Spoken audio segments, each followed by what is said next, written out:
తెలంగాణ ముఖ్యమంత్రి రేవంత్ రెడ్డి బెంగాల్ ముఖ్యమంత్రి శువెందు అధికారి కాబోతున్నారా? ఇది నాకొచ్చిన అనుమానం కాదండి. బీజేపీ పార్టీలోనే ఉన్న వాళ్ళ పార్టీ ఎంపీ ధర్మపురి అరవింద్కు వచ్చినటువంటి అనుమానం. ఆయన చేసిన కామెంట్ ఆధారంగా వీడియో నేను చేస్తున్నాను. మీ అందరికీ తెలుసు కదా, శువెందు అధికారి ఇప్పుడు బీజేపీ తరపున బెంగాల్ ముఖ్యమంత్రి అయ్యారు. కానీ నిజానికి ఆయన బీజేపీ కీలక నాయకుడు అయితే కాదు. గతంలో తృణమూల్ కాంగ్రెస్ పార్టీ నాయకుడు. ఇప్పుడు ఏ పార్టీని ఓడించి అయితే బీజేపీ అధికారంలోకి వచ్చిందో ఆ పార్టీ నుంచి వచ్చిన వ్యక్తి శువెందు అధికారి. ఒక టైంలో మమతా బెనర్జీకి లెఫ్ట్ హ్యాండో రైట్ హ్యాండో అనుకునేటువంటి పర్సనాలిటీ. కానీ ఎక్కడో మమతా బెనర్జీకి శువెందు అధికారికి చెడింది.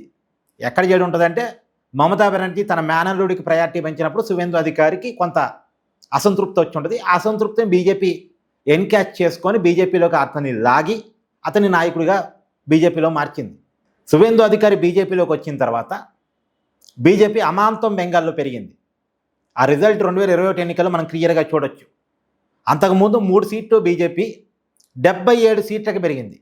2021 ఎన్నికల్లో 77 అసెంబ్లీ సీట్లు వచ్చాయి బీజేపీకి బెంగాల్లో. అధికారం దక్కలేదు, కానీ ఒక మంచి పర్ఫార్మెన్స్ చూపించింది, ప్రతిపక్ష పార్టీగా ఎదిగింది.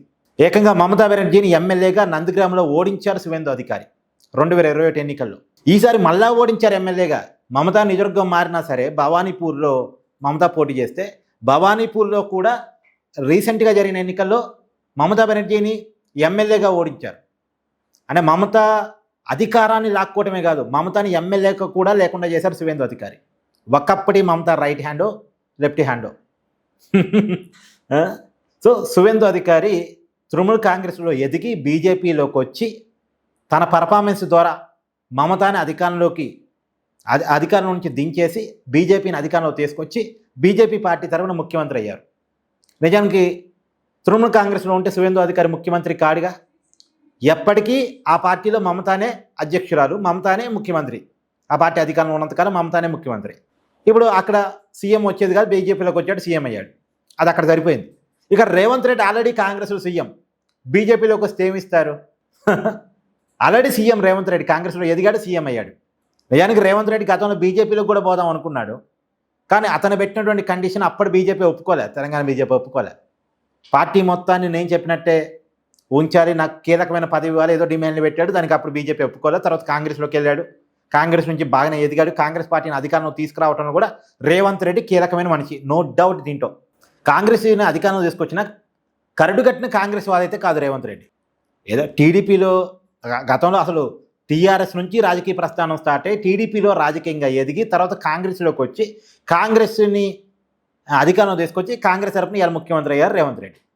ఇప్పుడు బీజేపీలోకి వస్తే ఏంటి అంటే, ఇక్కడ బీజేపీలోకి రావాలి అంటే కాంగ్రెస్కి తిరిగి అధికారం రాదు అనేటువంటి నమ్మకం కలిగినప్పుడు, బీజేపీ తరపున తనకు ప్రయారిటీ ఉంది అనుకున్నప్పుడు రేవంత్ రెడ్డి బీజేపీకి వెళ్ళే అవకాశం ఉంది. ఎందుకంటే కరడుగట్టిన కాంగ్రెస్ వాదైతే కాదు. జీవితాంతం అధికారం ఉన్నా లేకపోయినా కాంగ్రెస్తోనే లాయల్గా ఉంటాడు అనుకునేటువంటి మనిషి రేవంత్ రెడ్డి అని నేనైతే అనుకోను. ఇప్పుడు మోడీ గారు కలిసి పనిచేద్దాం రేవంత్ రెడ్డి గారు పిలుపునిచ్చారు. అవకాశాన్ని ఖచ్చితంగా వాడుకునే వ్యక్తే రేవంత్ రెడ్డి. బీజేపీ అధిష్టాన పెద్దలతో మంచి సంబంధాలు రేవంత్ రెడ్డికి ఉన్నాయి. ఎన్డీఏ కూటమిలో కీలక భాగస్వామి అయినటువంటి చంద్రబాబుతో ఇంకా చాలా సంబంధాలు ఉన్నాయి, మంచి సంబంధాలు ఉన్నాయి. కాబట్టి ఏదో ఒకనాడు బీజేపీ గూటికి వెళ్ళడానికి గ్యారెంటీ లేదు. కాకపోతే ఎప్పుడు వెళ్తాడు రేవంత్ రెడ్డి బీజేపీ గూటికి? కాంగ్రెస్లో పొలిటికల్ లైఫ్ లేదు అనుకున్నప్పుడు, బీజేపీలో పొలిటికల్ లైఫ్ ఉంది అనుకున్నప్పుడు వెళ్తాడు. ఇప్పుడు కాంగ్రెస్ అధికారం నుంచి పోయిందనుకోండి, బీజేపీలో కేంద్ర మంత్రి వస్తుందనుకోండి, బీజేపీ వెంటనే అధికారంలో వచ్చే పరిస్థితిగా కేంద్ర మంత్రి వస్తుందనుకుని వెళ్తాడు, అటు కేంద్ర మంత్రి అవుతాడు. రేవంత్ రెడ్డి తన ప్రయారిటీసు తన ప్రాధాన్యాలు చూసుకుంటాడు, తన పొలిటికల్ కెరీర్ చూసుకుంటాడు. అందుకని అంటే ఇది బీజేపీ నాయకులకు కూడా అర్థమైందా మోడీ గారు సందేశం? ఎందుకంటే బీజేపీ వాళ్ళకి ఇంటర్నల్ సోర్స్ ఉంటుందిగా. అందులో ధర్మపురి అనేది తొలిసారి ఎంపీ అయిన వ్యక్తి కాదు, సీనియర్ రాజకీయ కుటుంబం, సీనియర్ ఎంపీ ఆయన బీజేపీలో. సో ఆయనకుండే సోర్స్ ఆయనకు ఉంది. అందుకనే శువెందు అధికారితో రేవంత్ రెడ్డిని పోల్చాడు. కతే వాళ్ళిద్దరికీ పోలిక లేదులేండి. శువెందు అధికారి ఏమో బీజేపీలోకి వచ్చి బీజేపీని అధికారం తీసుకొచ్చి సీఎం అయ్యాడు. రేవంత్ రెడ్డి ఆల్రెడీ సీఎంగా ఉన్నాడు. ఇప్పుడు బీజేపీలోకి వచ్చి మళ్ళీ బీజేపీని అధికారం తీసుకొచ్చి మళ్ళీ బీజేపీలో సీఎం కావాలి. ఇప్పుడు రేవంత్ రెడ్డిని బీజేపీని అధికారం తీసుకొచ్చే సీఎం చేస్తున్నాడు. మరి బీజేపీలో ఉన్న వాళ్ళు ఊకుంటారా? ఈటెల రాజేందర్, బండి సంజయ్, కిషన్ రెడ్డి, ఇదే ధర్మపురి అరవింద్, వీళ్ళంతా ఊకుంటారా? అది తెలియదు మళ్ళీ. ఎందుకంటే అక్కడేమో బీజేపీలో బెంగాల్లో నాయకులు లేకపోవటం అనేది శువెందు అధికారికి కలిసి వచ్చింది. ఇక్కడ బీజేపీకి పార్టీ పెద్దగా లేదు, కానీ నాయకులు చాలామంది ఉన్నారు, పెద్ద పెద్ద నాయకులు ఉన్నారు, సీఎం స్థాయి నాయకులు ఉన్నారు. మరి వీళ్ళంతా ఒప్పుకోవాలి. ఏదేమైనా చూడాలి. అంటే ఇదంతా రేవంత్ రెడ్డి రేపు బీజేపీలోకి వెళ్తాడా లేదా అన్న కాడ వస్తున్న చర్చ. అయితే వెళ్ళడు అని కొట్టిపడేయడానికి లేదండి. రాజకీయాల్లో ఇది జరగదు, ఇది జరిగిద్దని చెప్పడానికి ఏముండదు. చాలామంది కాంగ్రెస్ వాళ్ళు బీజేపీలోకి వెళ్ళారు. మనం మధ్యప్రదేశ్లో జ్యోతిరాజ్ సింధే అని చూసాంగా, అలా చాలామంది ఉన్నారు. ఎవరు ఏ పార్టీలో ఏ రోజు ఉంటారు ఏమి చెప్పడం, రాజకీయాల్లో ఏం జరిగింది అనేటువంటి. సో మొత్తానికి ఇది ఒక ఇంట్రెస్టింగ్ కామెంట్స్ దాని ధర్మపురి అరవింద్ గారు చేసింది. సో ఆల్రెడీ తెలంగాణ రాజకీయాల చర్చ జరుగుతుంది. రేవంత్ రెడ్డి ఎప్పటికీ కాంగ్రెస్లోనే ఉంటాడా, లేదా బీజేపీలోకి వెళ్ళడా, మోడీ గారు ఇచ్చిన ఆఫర్ ఏంటి అని చర్చ జరుగుతుంది. ఈ సమయంలో ధర్మపురి అరవింద్ గారు చేసిన కామెంట్స్ కొన్ని ఇంట్రెస్టింగ్ కామెంట్స్. మీరేమనుకుంటున్నారు రేవంత్ రెడ్డి గారి పొలిటికల్ ఫ్యూచర్ మీద అనేది కామెంట్ చేయండి. Thank you.